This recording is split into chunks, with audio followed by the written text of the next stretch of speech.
Ayan mga babayan, at dito na naman tayo sa may MacArthur Bridge mga babayan. At alamin natin dito ang ganap dito sa may bagong esplanade na ginagawa dito sa may Ilog Pasig. Ayan, at silipin natin kung ano po ang mga nangyayari dito sa ginagawang esplanade mga babayan.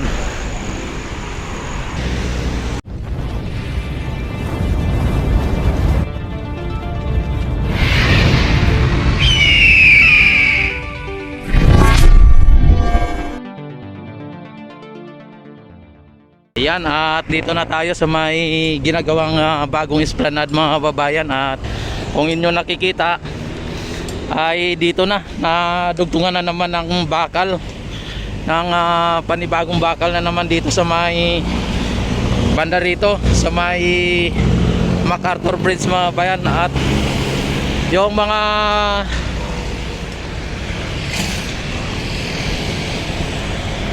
pilote mga babayan ay nalagyan na nga po ng ng yung parang head.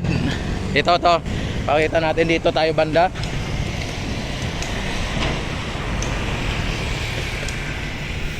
Ayan yung pilote mga babayan, no? At nilagyan na po ng head yung nandoon.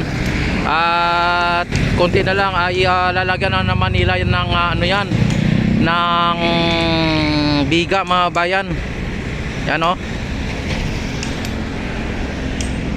Yung doon sa dulo banda at katabi ng Phase 1A ay may biga na mga bayan. At dito may head na naman yung nilalagyan na nila ng head na naman, or tawag nun, hindi ko mabanggit yan. At yung naman dito, yung dito sa may malapit sa may MacArthur Bridge ay inaano na rin nila, pinuputol na rin nila para malagyan na rin po ng head. Tapos para malagyan po ng biga. Ayan. At ang haba na ng kanilang dito mga bayan, nagawa nila dito. Kung inyo nakikita, ayan, o, ang haba na. Tapos may dugtong na naman ulit dito ng panibagong bakal para malagyan na naman ulit ng panibagong pilote. Ayan. Kung inyo nakikita mga bayan, no, napakabilis ng progreso ng paggawa dito ng esplanade mga bayan dito sa may Phase 1A extension or Phase 4 ayan. At andito yung mga crane, yung ginagamit na heavy equipment. At yung mga tao dito mga bayan, kahit na mainit ay grabe pa rin ang kanilang mga bayan, ayan, minamaso nila, yan, kung nyo nakikita.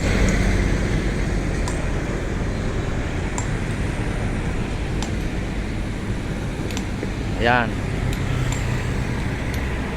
minamaso nila mga bayan, para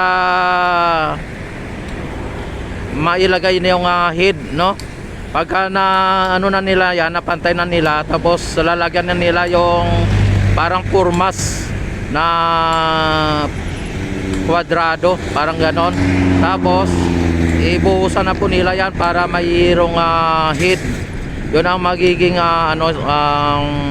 lalagyan nila ng biga mga bayan.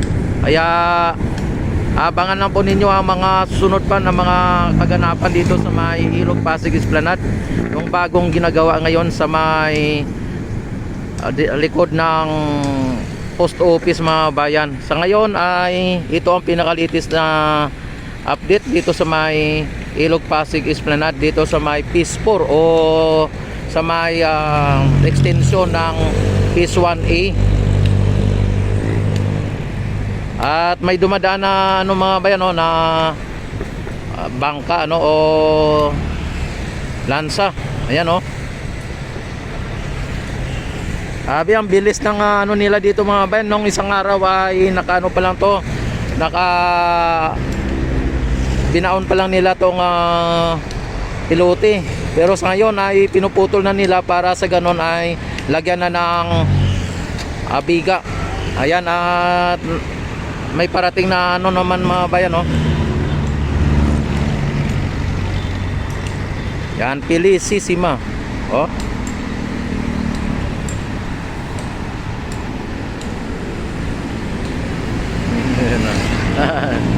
Grabe.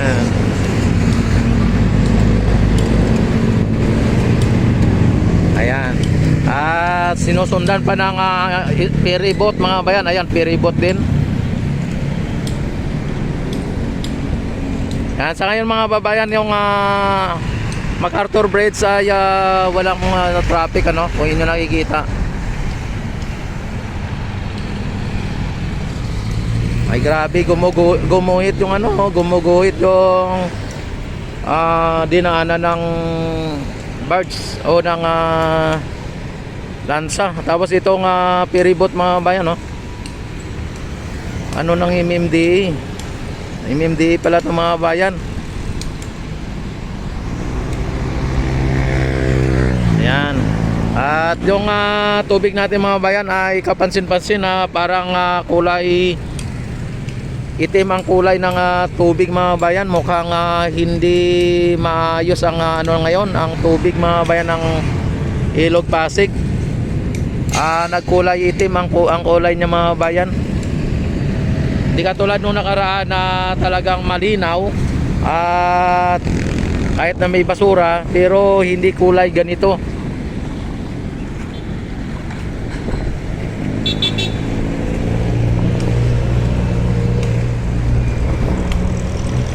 Samantala yung ano dito mga bayan, yung esplanade na ginagawa ay talagang malapit na po ito mabuhusan mga bayan, at abangan na lang po ninyo ang pagbuhos dito. Ipapakita ko rin sa inyo at i-update ko po kayo dito pagka ito ay binubuhusan o ito ay nabuhusan na.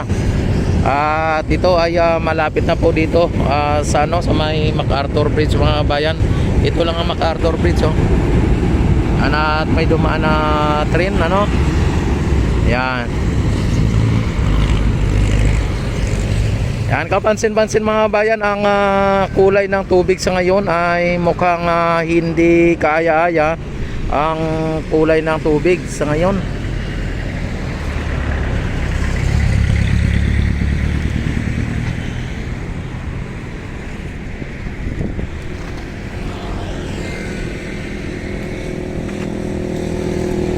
Ayan, at nakita naman ninyo ang mga trabante dito. Kahit na mainit ay baliwala lang po yung init o sikat ng araw na talagang napakainit mga bayan.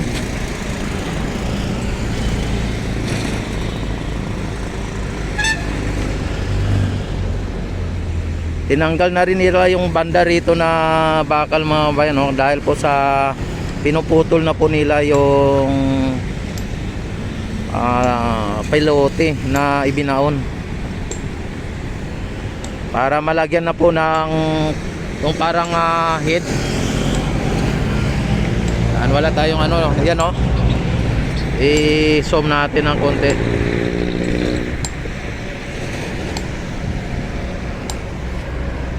Linalagyan nila ng head mga bayan ng ano, para sa ganon ay mabuhusan. Pag nabuhusan na po mga bayan ay yan na, lalagyan na po nila ng biga para sa ganon ay pagka may biga na, lagyan na po nila ng steel matting or steel bar o steel matting ang tawag doon, at saka nila buhusan mga bayan. Kaya malapit na po ito mabuhusan pagka ganito mga bayan, dahil may mga biga na nakalagay dito.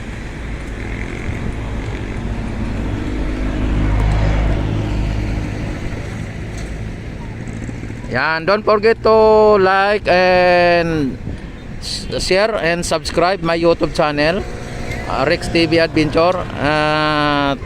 Maraming salamat sa inyong lahat, sa inyong walang sawang pagsuporta at panonood sa aking YouTube at sa aking mga update dito sa may Ilog Pasig Esplanade. Ayan, oh, at nagano dito, no. Yan, at mabuhay po ang bagong Pilipinas, mabuhay po tayong lahat. Mabuhay ang Pilipino sa mang sulok ng mundo. Mabuhay ang Pilipinas.